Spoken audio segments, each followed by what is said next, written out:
This is Pantdora, my giant cloud rainforest floor vivarium.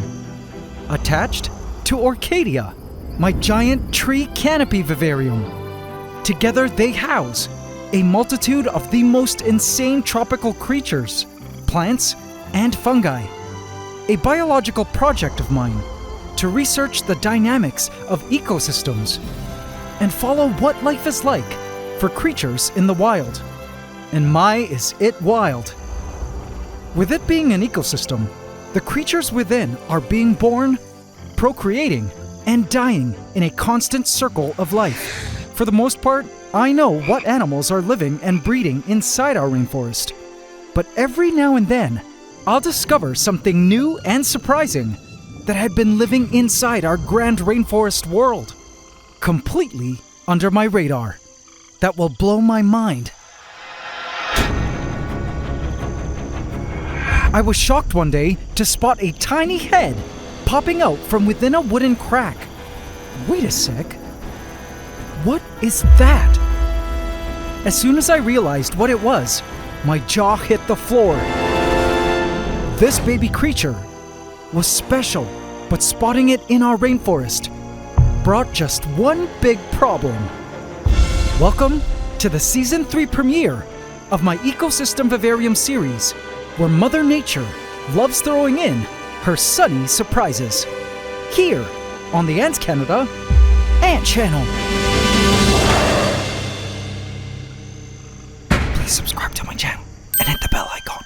Welcome to the AC family. Enjoy. The baby lizard hung from a tree limb, like Spider-Man, as it licked its lips. All right, I'm gonna do it in 3, 2... Actually, let me prepare a bit more. At first, the sight perplexed me because it seemed like the lizard was hanging from its tail. But this was a house gecko, and house geckos don't have a prehensile tail that can do that kind of thing. As I looked closer, I then realized it was hanging from a few toes. So weird to see a gecko do this, but I knew it was nervous because it kept licking its lips and eyes, preparing for the grand move. And when it was ready, boom! It leaped down. As I looked to the bottom, I saw that it was okay, having landed on some lumps of charcoal at the bottom of Orchadia. Good job, baby gecko. I've been spotting baby geckos like this little one more and more in our rainforest, and previously found eggshells on the forest floor. Even spotted this hatched egg the other day attached to one of the plants, which was all great to know, as it meant our community of geckos were successfully breeding in our forest. A great sign that the lizards had all they needed in the forest to thrive. But little did I know, these baby geckos weren't the only reptilian babies lurking in our rainforest. Something that I was about to discover very soon. But guys, before that, there's something I need to address regarding some other lizards that in the last episode caused some controversy in the comments. Godzilla, our resident baby spectacled caiman, was out basking, but he was sad. Okay, maybe not sad, but he has been getting a lot of hate over the past 2 weeks. For those of you not in the loop, here's the tea.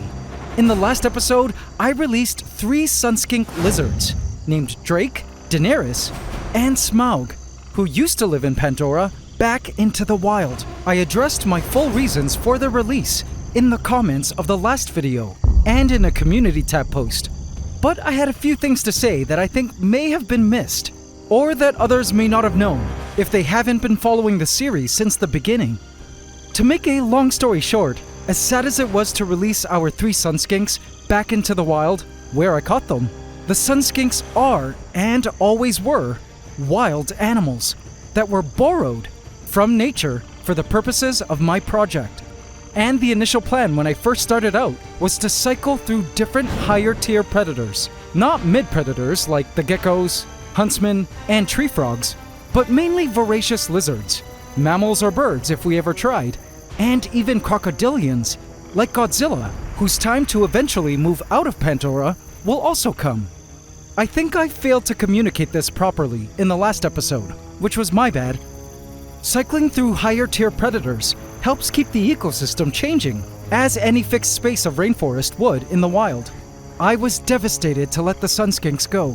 I cried, but it was an ideal time to do it, with tensions over territory versus Godzilla tingling my spidey senses regarding this project's ethics, and it was also my way of fulfilling my promise in Episode 7 Season 1 to Smaug, the OG sunskink, that she would remain at the top of the food chain during her time in Pandora. As popular as the sunskinks were on this channel, giving them back their freedom by returning them back into the wild felt like the right thing to do in my heart and spirit, and was in total alignment with the project. But the sunskink exodus was met with a lot of distaste for Godzilla, who many felt should have been the one to be evicted. I get that, but seeing the hate for our resident croc was sad, because inside, I felt he deserved some time in Pandora as much as the sunskinks did. Some arguments were that he was too big for Pandora in the first place, which is untrue, because he is actually about the same size as Smaug. I think some people might be overestimating how big Godzilla actually is right now, as well as underestimating how large our vivarium is. I mean, have a look at Godzilla basking here. Keep your eye on him as we move out further, and further, and further. Pandora is truly a massive space for him, in which he could live comfortably for at least a couple more years if we wanted him to, as these caiman grow very slowly, about 4 to 5 inches per year. Others felt having him reside within our ecosystem was a mistake, as he would just eat everything in the tank, which is also untrue. His diet at this age is limited to anything the size of an adult cricket or a roach, as you can see him eating here. Anything larger or smaller is typically not of any interest to him, unless he is extremely hungry. But I mean, look at that belly. He's not particularly desperate for meals that don't suit his mouth size right now. Also, any creatures that fly or climb cannot be reached by Godzilla, who is completely ground and waterbound, unless they wander close to him. Such climbing and flying insects were not safe from the sunskink trio, however, who were masters at finding them, especially Smaug, who had lived in Pandora the longest, and was the best hunter of flying and climbing insects. I still suspect the sunskinks were behind the mysterious death of our first mantis, the Green Reaper, our beloved bush cricket Stanley, and our first damselfly. With the sunskinks now gone, such climbing and flying insects now had a chance to thrive in Pandora, so long as they stayed away from Godzilla at ground level. I have some ideas for climbing insects that I would like to add now that the sunskinks are gone, but I'm still trying to catch them.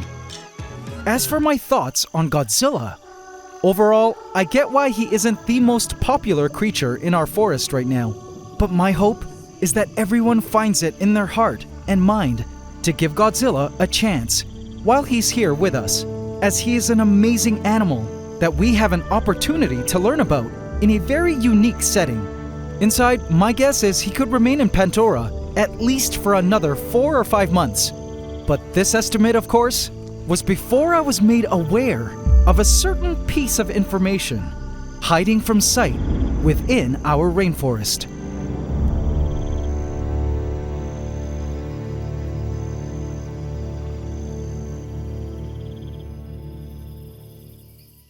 But despite a changing of apex predators, life in our rainforest has continued to thrive beautifully. Let's have a quick walk through our rainforest, shall we? I have some new things to show you, and even a couple more new and exciting animals to add into our rainforest. Perhaps one of the biggest changes has been the vines. I've been waiting for over 7 months for the vines of our rainforest to get this lush. And the most beautiful part is that the rainy season's increased humidity levels stimulated the vines to send out these dainty pinkish air roots, which extend downward towards the ground, creating the most beautiful curtain all around the forest.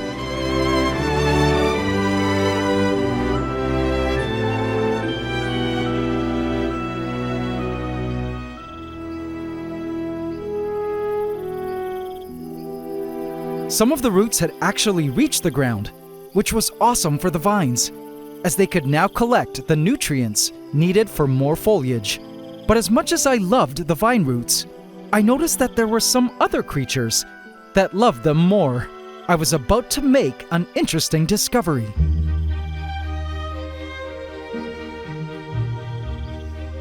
Each pink root was home to family groupings of mealybugs. These plant insects, which feed on the sap of plants, loved the soft and thin epidermis of the vine's air roots, which made getting to the tasty sap within easy for the mealybugs. It was cute seeing the tiny babies huddling under their parents, who possess protective waxy hair-like structures that are sticky, like spiderwebs, and make preying on the adults very difficult. But these creatures aren't the only ones loving the vine roots.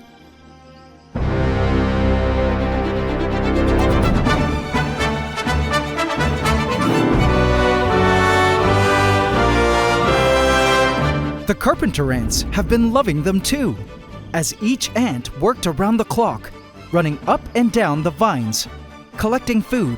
Now, I initially thought the carpenter ants were drinking honeydew, a well-known sweet byproduct produced by plant insects like mealybugs, that ants are known to love. But as I looked closely, I noticed something quite unexpected.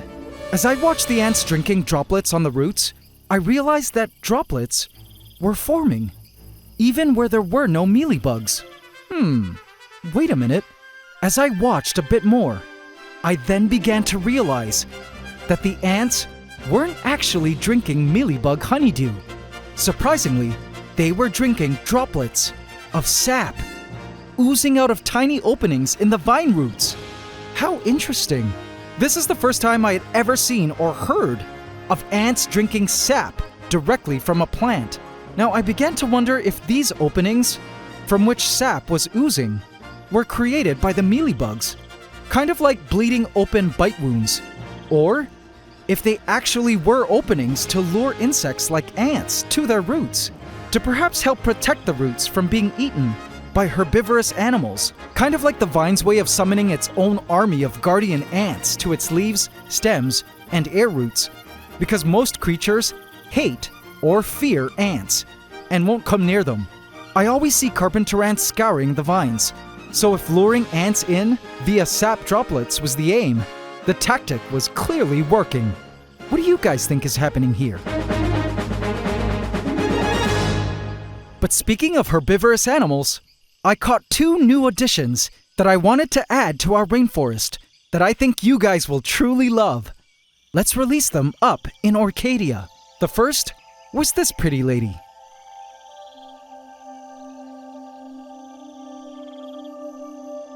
It was a juvenile bush cricket.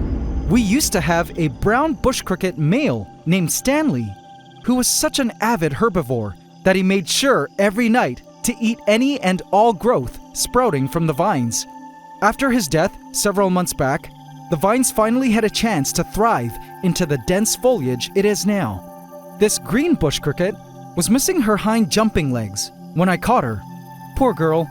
But if she survives and continues to grow in our rainforest, her legs will grow back after a few molts. Let's see if she can help control the rapid growth of the vines that were now taking over Orchadia like crazy. Next, I added this lady.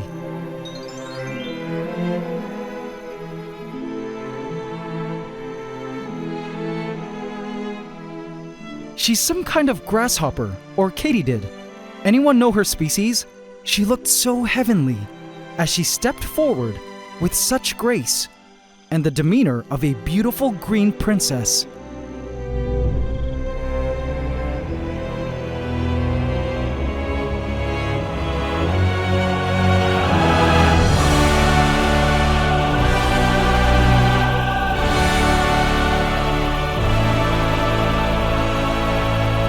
Just gorgeous. I'll keep on adding more grasshoppers and relatives as I find them outside my home. But now that we're here in Orchadia, there were a few things I wanted to show you up here in our tree kingdom. I continued to find new creatures introduced through the decor, like this huge slug which was sleeping now against the glass. Arachnophobes, look away for a sec. This here is our resident orb weaver spider, whom I've named Charlotte. Check out her stunning abdomen design. What a gorgeous spider. She's been catching a lot of insects, as you can see her devouring here, all caught within her awesome wheel-shaped web, located right at the center of Orchadia. In fact, her web seems to be catching more flying insects than she's willing to eat at a time. I believe I watched her for a good 10 minutes, and within that time, the web accumulated 4 more flying insects, mostly gnats and such. Great job, Charlotte. Looking forward to seeing just how large and more beautiful she gets over time. Unfortunately, our orchids seem to be wilting. They either are moving out of their flowering season, or conditions aren't particularly ideal yet for the plants, or they aren't quite getting enough nutrients. They'll begin to bloom again when they're ready and have the sufficient nutrients and conditions to do so. As for the other carpenter ants I placed into here, even after 3 weeks, they still haven't moved out of the AC Hybrid Nest Mini ant farm in which they were raised. Guess that's a good thing. You can get your AC Hybrid Nest Mini, by the way, from my shop at AntsCanada.com, one of my favorite ant farm starter kits offered on my site. We'll see if they finally decide to move out one day, somewhere into Orchadia. I also spotted this particular red ant in the last episode, which to me looked like a fire ant, but also didn't. Any guesses out there as to what species it might be? If it was from an active colony in our canopy, they were still a small colony because I never saw a worker again after this random spotting. It was for sure introduced into our canopy via the plants, but was very shy to show itself. I'll have to keep my eye out for more workers. Many of the creatures whom I introduced into Orchadia in the last episode have also been quite reclusive. For instance, the arboreal crabs. No idea where they went. They have innumerable places to hide in Orchadia, and I can't seem to find them anywhere. The wasps that were unintentionally introduced through the plants have also disappeared. I bet they drowned in the Blackwater Pond or were eaten by the local mid-tier predators of our rainforest. Our frogs, like Kermit here, are voracious predators, particularly for the smaller insects. Kermit has been obsessed with the treetops since he and the other tree frogs like Miss Piggy snoozing up there found this place. Plus, Orchadia has proven to be an excellent favored spot with its dense foliage and infinite amount of hiding spots for the prey insects to breed. A ton of roaches were up here, as well as crickets. I can see why the tree frogs love their new canopy. But speaking of breeding, Orchadia is also the site of 2 very special egg sacs. Oothecas, laid by a late marbled mantis whom we bred with a male some time ago. The egg sacs were laid by the mantis before she died on this branch, which I placed into Orchadia, and I've been keeping my eye on it ever since. And one day, this past week, I was shocked when I spotted this. A hole! What? Did this egg sac hatch already? I saw no babies anywhere on the branch, or in Orchadia. I began to wonder if this was just a hole chewed into the upper layer of the egg sac, perhaps by a roach. I couldn't quite see into the heart of the egg sac, and it looked more like a shallow portion had been chewed off, with the heart of the egg sac still intact. Any mantis experts out there care to shed some light on what this hole is, and if it did hatch? I resolved to keep my eye on these mantis egg sacs over the coming days. Now, aside from these egg sacs, there was one creature in our forest that I never expected would lay eggs that I discovered at night.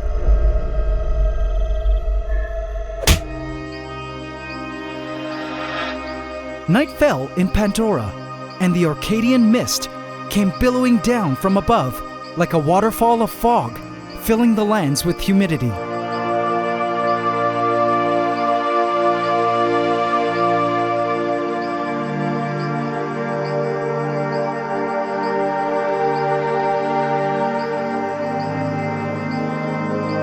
The rainforest is always so beautiful at night. But I was stunned when I spotted a certain beast I hadn't seen for a while. Well, if it isn't our giant huntsman spider, Lady Deathstrike, or possibly one of the other huntsmen who had reached adult size in our rainforest. The spider had moved away all moss and tucked herself behind the rock wall. But to my surprise, she was clutching onto a newly laid egg sac. Again? Now this made me wonder, if this was our Lady Deathstrike, was this an unfertilized egg sac? Or had she mated with another male? If it was the latter, that would mean she had to have mated with one of her sons, because most of the other huntsmen in here were from her previous 2 egg sacs. It was also possible that this was another huntsman female and not Lady Deathstrike, placed in at the first population event that had grown up now, who ended up mating with one of Lady Deathstrike's sons, in which case the babies would not be inbred. Whatever the case, I was interested to see if this egg sac would give rise to yet another generation of huntsmen in our rainforest. It seemed this season was a key period for many creatures to breed, and the next day, a grand discovery would be made that would soon change everything.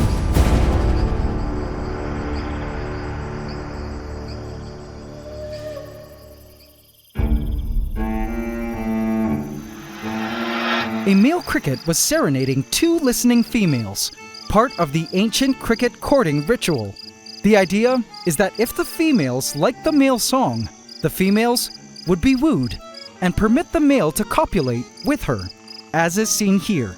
The male is the one below, and he deposits his spermatheca into the female, which is that little white package that keeps other males from mating with her, until after she lays her eggs. Now get this. One interesting thing I noticed is that the crickets in Pantdora were massive, probably due to having been born over several generations now in Pantdora, where they had a ton of space to frolic and feed on an abundance of healthy plant food types. This, of course, is in complete contrast to the newly added crickets in Orchadia, who all pretty much grew up on egg cartons and cricket feed. It's the difference between grass-fed free-range chickens and commercially raised chickens raised on cheap feeds. I could see a clear difference in body size and overall vigor. And another thing I noticed was even more interesting.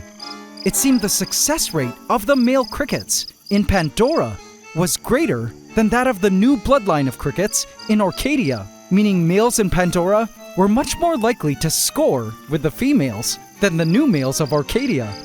Why this was, I could only guess, but I began to imagine that the Pandoran males had developed to become better singers or performed better cricket songs than those of the new males of the Canopy. I imagined what the songs of the Pandoran male crickets would sound like to the females. Underneath the stars I hit that high note. In the dark, yeah, I let my heart flow. Through the fields, girl, I strut my way. Hoping you'll notice, won't you come and say, my voice echoes through the blades of green. Every note crafted for you, my queen. Got that rhythm, that vibe, that natural flow. Chirping louder, just to let you know. Birds of my yeah, I'm too weird, you was been all my I chirping night, yeah, hoping you might hear my call. Got my wings all shined up, just to impress you. And as for the newer Orcadian male crickets, with their lower success rate, I'm sure their song sounded like mumble rap or something. Just not up to par, I suppose.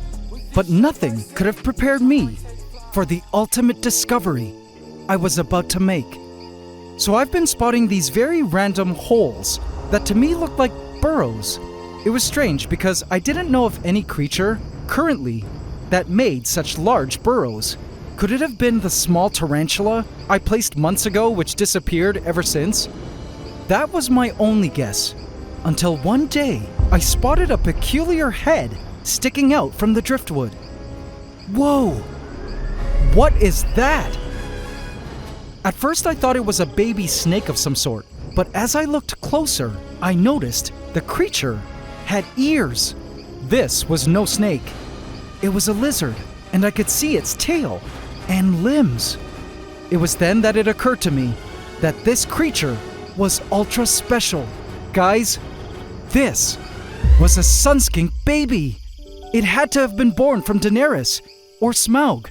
I suspected our female sunskinks were breeding when they were living in our rainforest, especially seeing how fat Smaug got at one point. And before releasing them, I was always on the lookout for babies.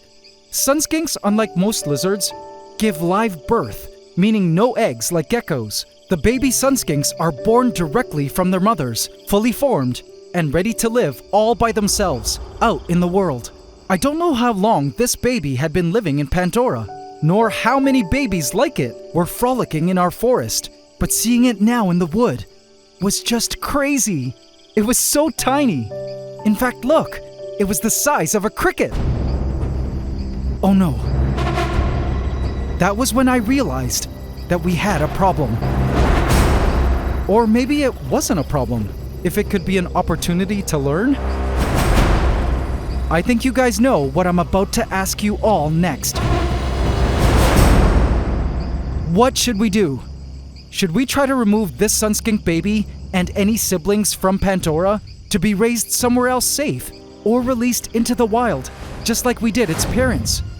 Or should we leave all sunskink babies in at the mercy of Pandora's ecosystem and its potential dangers as they learn to survive the intricate world of the rainforest, just as all of Pandora's creatures must do? Or should we just remove Godzilla from Pandora once and for all, perhaps relocate him into his own tank, forfeiting the opportunity to learn more about him for now, until he is placed into his own future swamp vivarium, in order to give any baby sunskinks a chance to thrive? I knew I had some serious decisions to make, ASAP. And, after much thought, I had made my decision as to what the best course of action was. And as the baby sunskink cautiously emerged from its crack in the wood, it had no idea it was in for a very interesting future.